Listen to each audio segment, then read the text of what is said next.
Ready, Julianne? You ready? Get over here. All right. Everybody ready?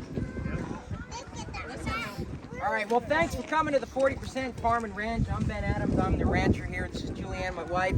She's more the farmer. I say I'm the rancher because I love the cows.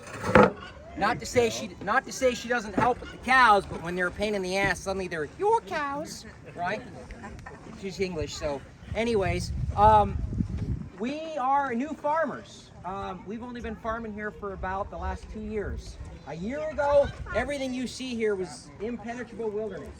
And the cattle facilities, land clearing, everything you see did not exist. So with a lot of help and a lot of money from men that are in this crowd, like Bobby and Carl and Tristan and others in the crowd here, we've cleared land and we've become a decent-sized farm for this part of the world. And so I really appreciate you all coming out here to support us, because obviously we can't survive without the support of this community. And the support of the community means more sometimes than just a like on Facebook.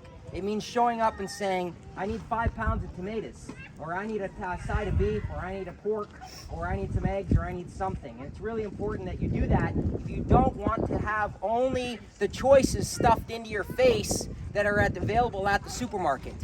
And if you know anything about food and the way that it's grown and the way that food is delivered to you, it should terrify you, because it's not good a lot of the time. The way that beef in particular is raised, and pork and chicken, is gross, and it's wrong. And we don't do that here on this farm. Part of the reason that we did this is because we care so deeply about animal welfare, and it has nothing to do with politics. I am probably the most conservative person in this group. I'm a very conservative rancher, but I believe deeply in animal welfare. The animals must not ever suffer in life or in death. And I believe very, very, very strongly in that. And we work hard to make sure that our cows and our hogs and our chickens are all cared for. You're all welcome to look around. You will find no vaccines, no herbicides, no pesticides, no fungicides on this farm. We don't use any of that. I will not sell any of you anything that I don't want to eat myself, and I promise you I'm a picky person. So that's why we did this farm, was because we believe so strongly that you should have a choice, and that you have a choice. If you want to go to Fred Meyer and get something grown in Mexico that was sprayed with God knows what, by God knows who, and picked by God knows when, you can do that. If you want to spend just a little bit more, you can come to a local farm. And whether it's me or someone else, you should have that choice. So we feel strongly about that here, and that's why we're doing that. And quite frankly, the way that we paid for all this, and I know that people ask about the name of the farm and how we afford all this, is in my whole life, I was a trial lawyer. And I sued the hell out of Big Pharma. And I was successful. And Johnson & Johnson paid for all of this. Quite frankly, all of it. And I thought the best way to get back to Big Pharma was, I'm going to have an organic farm that sticks at the Big Pharma. I refuse to use their vaccines and their medicines. If it says brought to you by Merck Animal Health, I will not use it. I will not spray my crops. I will not inject my animals. And I will not do those things. So what I'm trying to do here is help each of you avoid the dangers of bad drugs and defective medical devices. And if you eat right and you take care of yourselves, you don't need any of those things. You don't need statins. You don't need drugs for the most part. If you treat your body with the respect that it deserves, it will heal itself. And the number one thing to do is drink clean water and eat clean food. So that's what I'm trying to do here. We're going to have losses. I lost 8 calves this year. That cost me over $30,000 in losses. And that was part of just, I will not use the drugs that they want me to use because I do not trust them. They say they'll go out of the system and it'll all be safe one day. Maybe.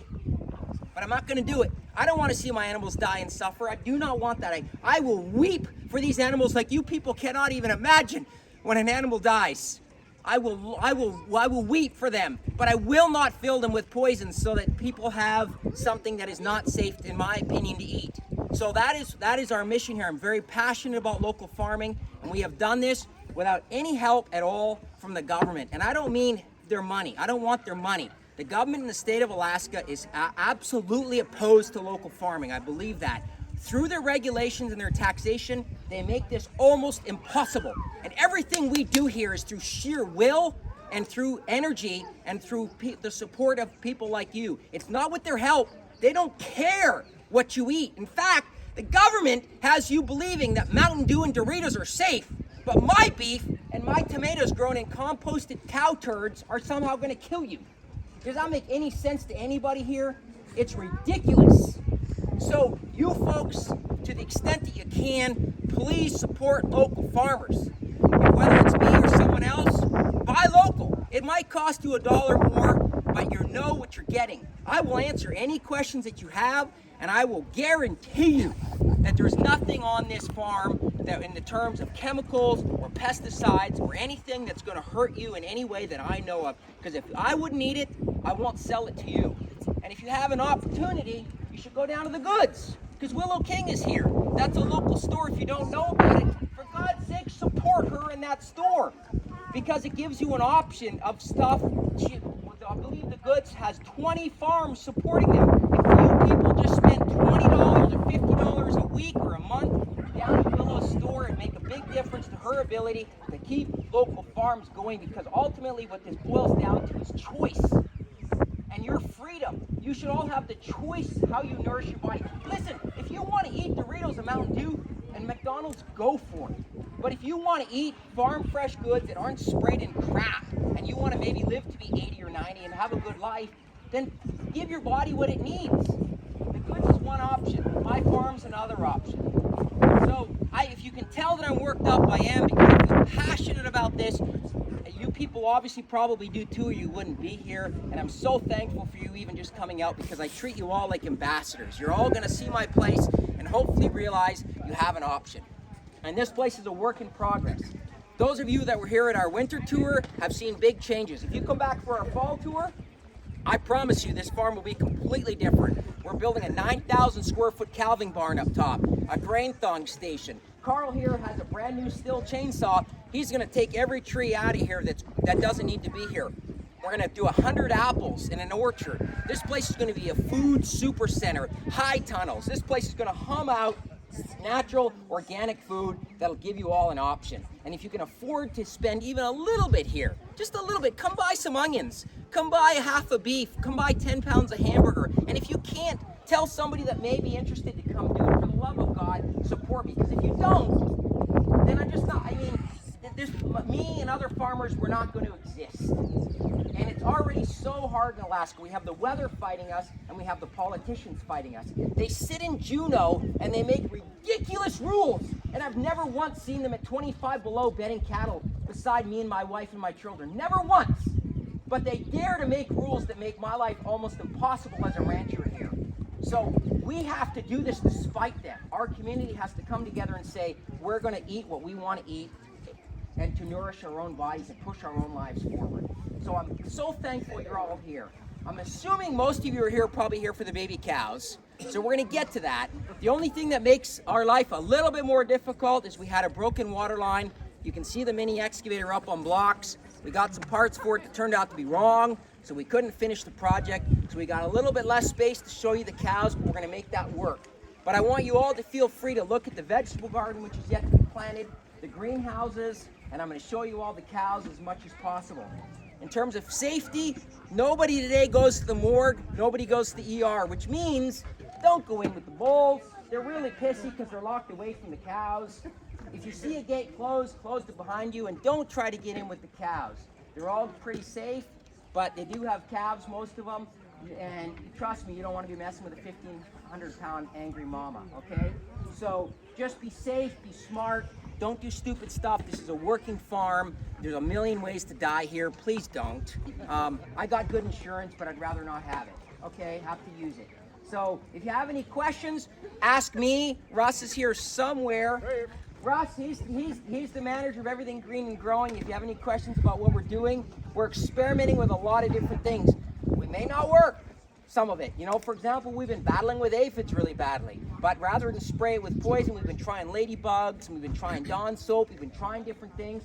Some of our plants don't look so good, but we're trying anyways. But anything you want to know, ask us. This is an open book. You know, in some states, it is a felony A felony, meaning you lose your gun rights, etc. You'd go to prison for taking a photograph of a farm. Do you know that? You can look that up because they don't want you to know what you're eating. It's a felony.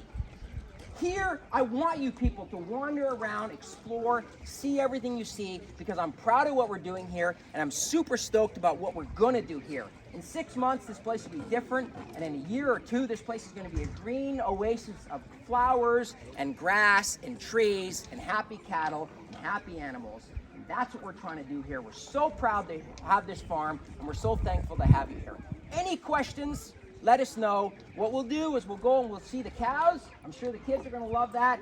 We're going to put them so their heads through the bars so everybody's safe. The only thing to be aware is the cows can and will toss their heads between the bars to get to the grain. So don't get too close to them. But we have some cows and calves that are super safe. And those of you that are interested and feel comfortable interacting with those cows, I'm going to let you do that. But use some common sense. Nobody goes to the morgue. Nobody goes to the ER today, all right? So if you're not comfortable, don't do it. If you are comfortable, I can let you pat a cow-calf pair that I don't think is going to hurt you.